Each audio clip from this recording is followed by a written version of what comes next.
Israel a second time in David.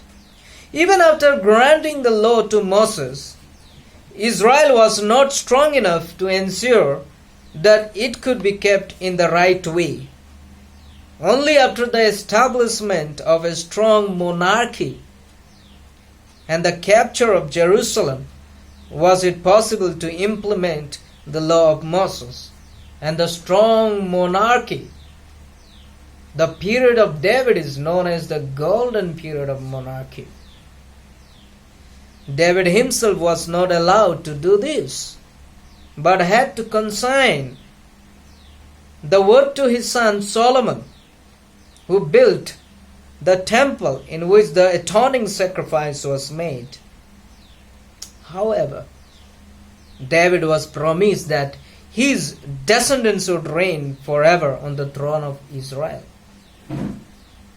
The Davidic covenant is one of the most important covenant that God had made, because we can see here that God is promising David that his descendants would rule over the nations forever.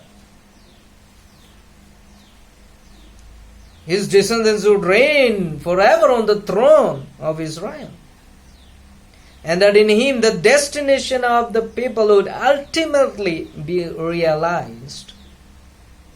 The covenant with David was the charter of the kings, who would be specially anointed to preserve the nation from harm and bring glory through their rule to the name of the God of Israel.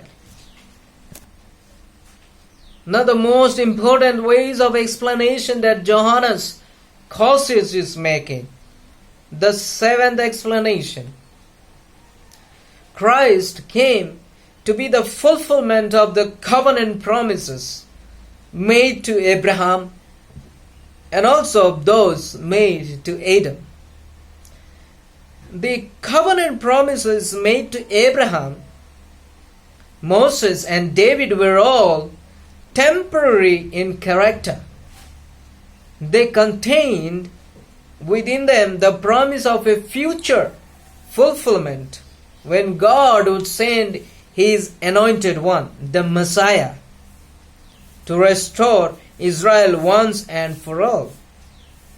The New Testament makes it plain that Jesus of Nazareth, as this Messiah, by the word which he preached, he showed himself to be the last and greatest of the prophets by the sacrifice which he made at Calvary. He accomplished the role of the priest and put an end to their ministry by his triumphant return from the dead and ascension into heaven. He claimed a kingdom far greater than that of his human ancestor David, and fulfilled God's promise that the house of David would rule forever. So, dear friends, we saw seventh way of explanation that Johannes Causius made to interpret the ancient messages to the present context theologically. So, dear friends, as we are studying about interpreting the ancient messages to the present context, we saw two easy ways of interpreting the Bible or the ancient messages to the present context. Firstly, we saw the missional hermeneutic or the missional interpretation. And secondly, we saw the theological hermeneutics or theological interpretation. In a missional hermeneutic, we saw God with a mission, humanity with a mission, Israel with a mission, Jesus with a mission, and church with a mission. We understood that,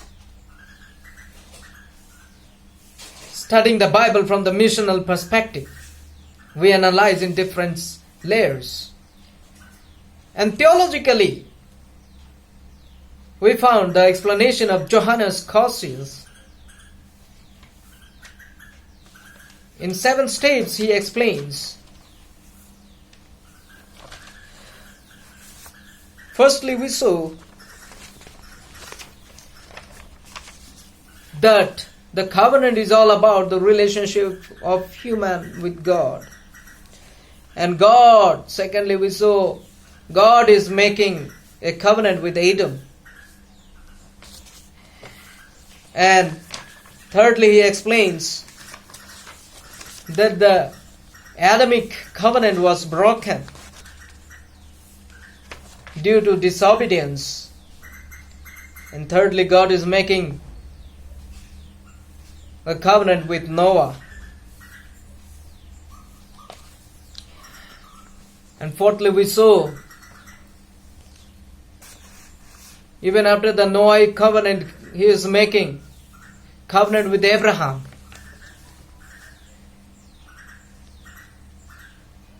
And the Abrahamic covenant we saw. And fifthly, we saw in the explanation that the Abrahamic covenant was preserved in the law of Moses. And sixthly, we saw the covenant God made with David, and which is the most important covenant, that God is promising to David that his descendants would rule or reign over all the nations forever, or the throne of Israel should reign over all the nations forever. And seventhly, all the covenants is coming into fulfillment in and through Jesus Christ.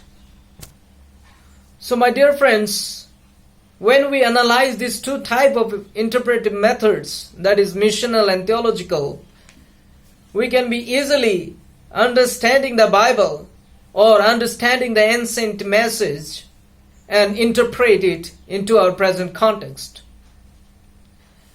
So the Bible is very much alive and it speaks to every one of us. So thanks for listening carefully